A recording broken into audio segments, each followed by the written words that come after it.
días a todos. Bueno, antes de nada agradecer a Redacción Médica por esta invitación, Ricardo, María, Álvaro, que han hecho toda la gestión. Entonces, bueno, soy Ricardo de Lorenzo. Vengo a hablaros de la seguridad y conectividad en entornos hospitalarios. Sí que me gustaría indicaros que soy asesor jurídico, acompaño a mis clientes en la transformación digital conforme a las normativas que vienen viniendo. Mi perfil es jurídico e informo y superviso de la implantación de estas normativas, que no es nada fácil. Entonces, vamos a ver lo que es el contexto actual y los retos a los que nos tenemos que enfrentar a día de hoy, y luego pasamos a hablar de la norma más importante, según mi opinión, respecto a la implantación de las normativas que vienen ahora de inteligencia artificial, de productos sanitarios, que es la del tratamiento de datos personales. Pasaremos a hablar del reglamento de inteligencia artificial. Igualmente haré unas pequeñas pinceladas sobre la normativa del espacio europeo de datos sanitarios, de la conectividad, la interoperabilidad de la historia clínica y unos retos y consideraciones futuros. Entonces, bueno, lo ha dicho antes el ponente anterior, vivimos en un momento en el que lo que tenemos es una sobreregulación normativa a nivel europeo y a nivel nacional. Os he traído aquí las normas que tenemos en nuestra mesa, los jurídicos, y la más importante, como os he dicho, a mi modo de ver, el Reglamento General de Protección de Datos, porque la mayoría de los dispositivos que ustedes utilizan tratan datos personales. Por lo tanto, esta normativa yo creo que es la superior jerárquica y sobre la que pivota el resto de normativas, pero también tenemos normativas que regulan los datos no personales, el mercado de servicios digitales, gobernanza de datos, igualmente la propiedad intelectual, en lo que pueda respectar el know-how y los secretos comerciales de las entidades, tanto públicas como privadas, inteligencia artificial y luego, muy importante, toda la batería normativa de ciberseguridad. Esta normativa de ciberseguridad, tenéis el Reglamento de Ciberseguridad de la Unión Europea, pero todo esto lo tenemos que complementar, como sugeriré posteriormente, con el Esquema Nacional de Seguridad, con normas ISO y con una serie de controles que ayudan a las empresas a implantar medidas de seguridad técnicas efectivas de acuerdo con el riesgo en el tratamiento de datos. A nivel nacional, aquí tenéis las normativas, también tenemos la LOPD-GDD, la Ley de Protección de Datos, pero también si quisiésemos ponernos en contacto de forma telemática con el cliente, la Ley de Servicios de la Sociedad de la Información, la Ley General de Telecomunicaciones y, como os había dicho, el Esquema Nacional de Seguridad, la Ley 8/2011 de Protección de Infraestructuras Críticas, es decir, una cantidad ingente de normas. Como bien saben, se dice en mi sector que Estados Unidos crea, que Asia, China, Japón, Corea copia y que Europa regula, ¿no? Entonces, si bien esta sobreregulación nos afectará a nivel de innovación y de creación, sí que es cierto que, en concreto, en materia de inteligencia artificial, creo que nos puede servir de base el reglamento que acaba de aprobarse recientemente en agosto. Como os había comentado, estamos en un panorama de superposición de normativas. Entonces, esto es muy importante porque nosotros lo vemos con especial complejidad. Tenemos que tener en cuenta que si, por ejemplo, vamos a implantar el reglamento de inteligencia artificial porque queremos implantar un sistema de inteligencia artificial en un software de diagnóstico médico, vamos a tener que cumplir con la normativa de reglamento de inteligencia artificial, y si tratamos datos personales también entrará en bloque el cumplimiento del Reglamento General de Protección de Datos, ¿no? Por lo tanto, es un verdadero galimatías. Esto es el contexto legal, el panorama actual. Y los riesgos, yo creo que, si os dejo con la idea de la especial preocupación que vivimos nosotros los jurídicos a la hora de asesorar todas estas normativas, si os quedáis con esta idea, pues yo estaré satisfecho, porque ciertamente está habiendo muchos riesgos a la hora de tratar datos. Es muy importante que tengáis en cuenta que a la hora de contratar un software o un sistema, en muchas ocasiones nosotros vemos que quizá pues se recorten gastos a la hora de contratar con ciertos proveedores, no se evalúe al proveedor con plenas garantías de cumplimiento del Reglamento General de Protección de Datos. Ahora la preocupación también la vemos en que las propias autoridades de control extienden el deber de diligencia de un determinado centro hospitalario, por ejemplo, a la hora de contratar a un proveedor. Vemos que las autoridades de control ahora nos están requiriendo que tengamos información de estos proveedores, auditorías de estos proveedores, para poder garantizar que hemos contratado con un proveedor, ¿no? Y esto no se está dando. Igualmente, el principal riesgo que vemos es la poca formación que hay respecto de los usuarios de estas tecnologías, y también la escasa sensibilización y concienciación respecto a que los datos personales es un derecho fundamental, ¿no?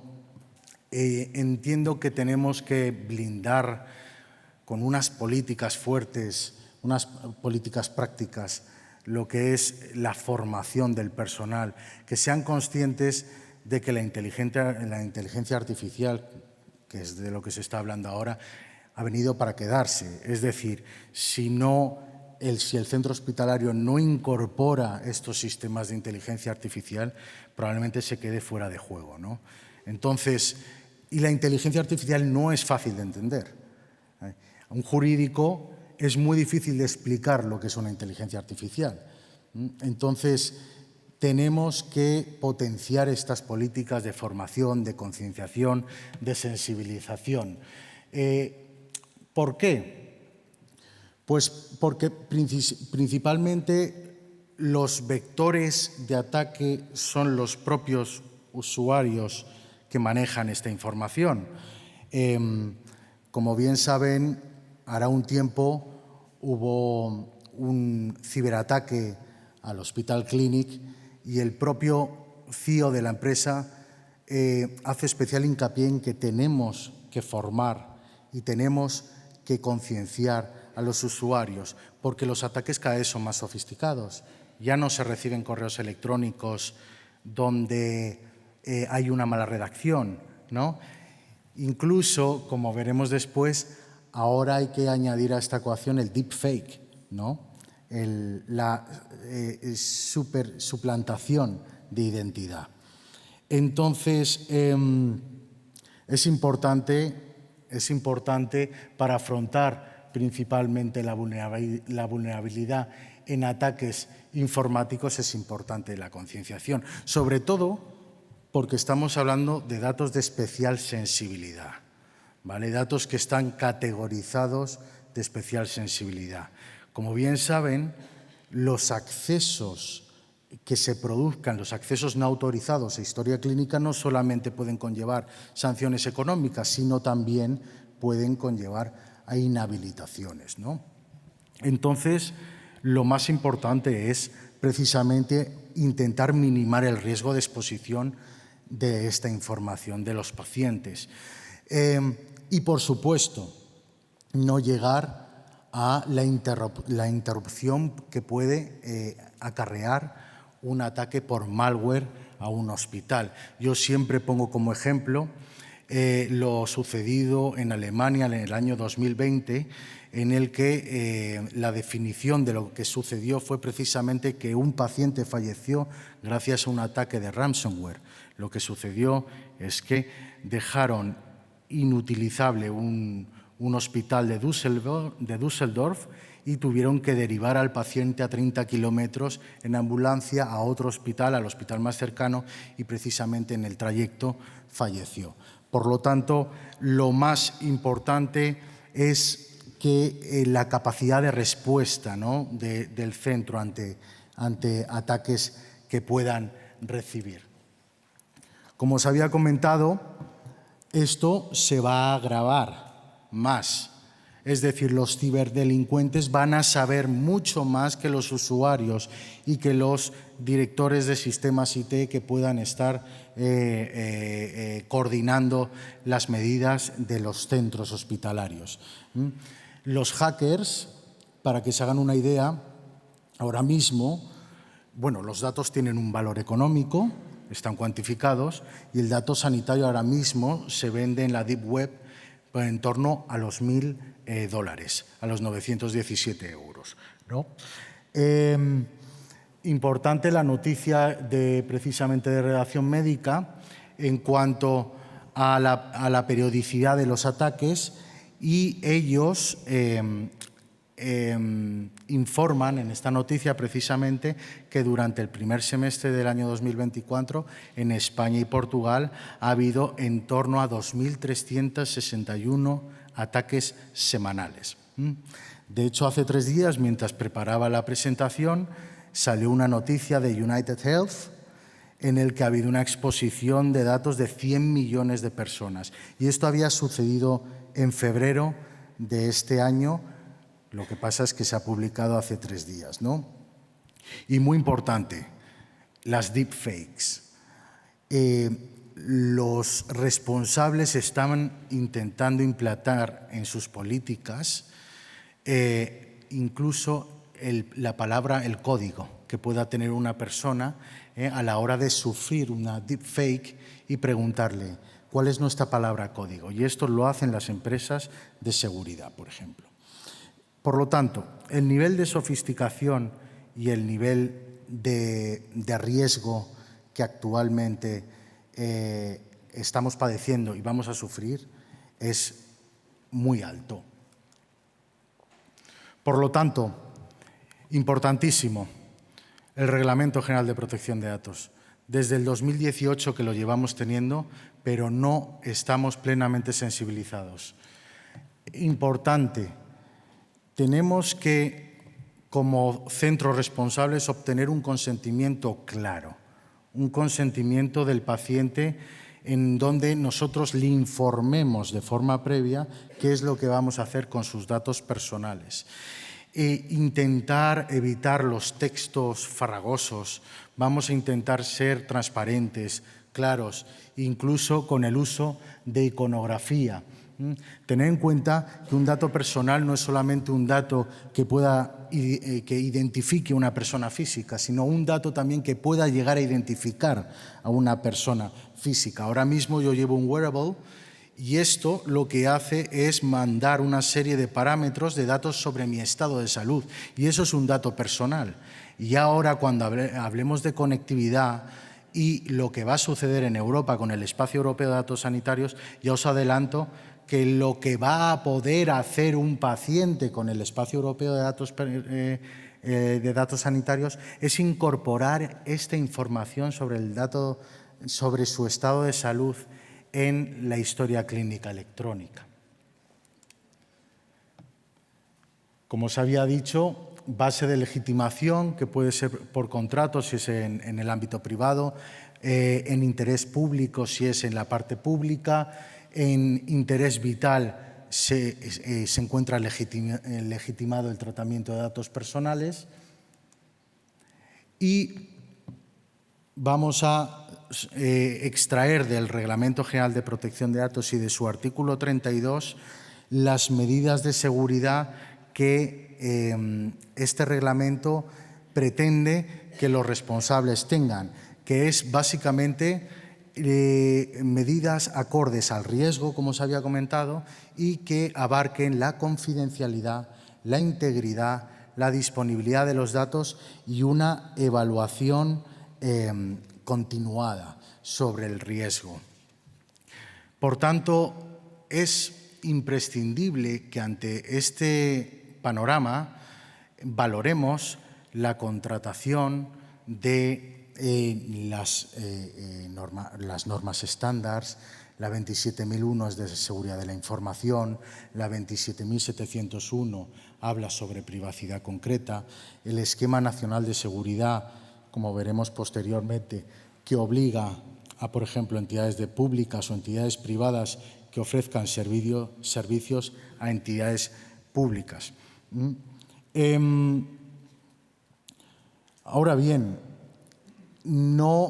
a diferencia de la normativa pasada que nos decía, si usted trata datos de especial sensibilidad, usted tiene que incorporar 48 controles, 48 medidas de seguridad. A diferencia de eso, ahora nos dicen en función del riesgo. Y en nuestro ámbito nosotros hablamos que eso es un concepto jurídico indeterminado, ¿no? A lo mejor lo que yo considero que se acorde a un riesgo, una autoridad de control puede no considerarlo. Por lo tanto, tenemos que intentar sobreproteger esta información en cualquiera de los casos. Y ahora nos viene la normativa de inteligencia artificial, el reglamento de inteligencia artificial, que es muy importante que tengáis en cuenta que no es una norma que vaya dirigida o que sea garantista como el Reglamento General de Protección de Datos, ¿vale? Es una norma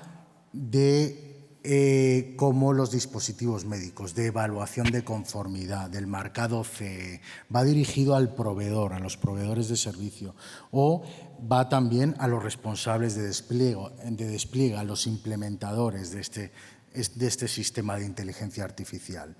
Es importante que tengáis en cuenta, para los que no lo sepan, que viene una definición que a mí me gusta mucho de sistema de inteligencia artificial, que habla precisamente de la máquina con cierta autonomía, cierta adaptación y que con unos datos de entrada pueda emitir unos datos de salida como predicciones, contenidos, recomendaciones o decisiones que puedan influir en entornos físicos o virtuales. Este reglamento es un reglamento centrado en el ser humano. De hecho, se habilita, tiene un artículo concreto de supervisión humana en caso de mecanismos de inteligencia artificial de alto riesgo, con el botón de apagado en el caso de que exista un alto riesgo en la propia aplicación del sistema de inteligencia artificial. Confiable, y lo que hace es proteger la salud, el Estado de Derecho y los derechos fundamentales. Aquí también viene la inteligencia artificial, los sistemas de inteligencia artificial vienen clasificados en función del riesgo que tienen. Entonces, os encontraréis en este reglamento IA, que es considerada prohibida, IA de alto riesgo o IA de propósito general. Como prácticas prohibidas, que tengan en cuenta que, bueno, ya el propio RGPD, los datos personales lo prohíben en el caso de que haya datos personales, pero quiero que tengan en cuenta que está absolutamente prohibido la inteligencia artificial que pueda hacer una clasificación de los usuarios, el scoring social, como puede haber, pues, por ejemplo, en el país como China, inteligencia artificial que pueda inferir técnicas subliminales, la extracción biométrica de información en Internet, como sucedía en la película de Minority Report, no sé si os acordáis, la predicción de un delito, pues todo eso está prohibido.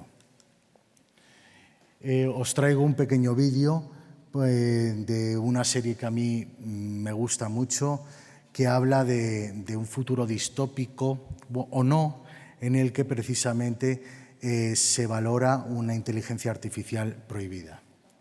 En este mundo donde estamos tan ensimismados en nuestras cosas, es fácil perder de vista lo que es real, lo que importa.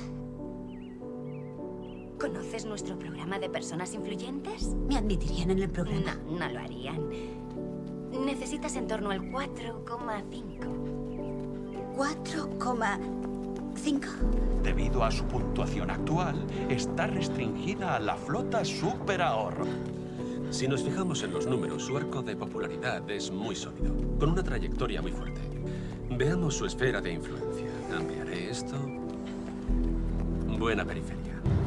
Yo era un 4,6 antes. Vivía para eso. Empecé a decir lo que quería cuando me daba la gana, lo soltaba de golpe. A la gente no le gusta eso.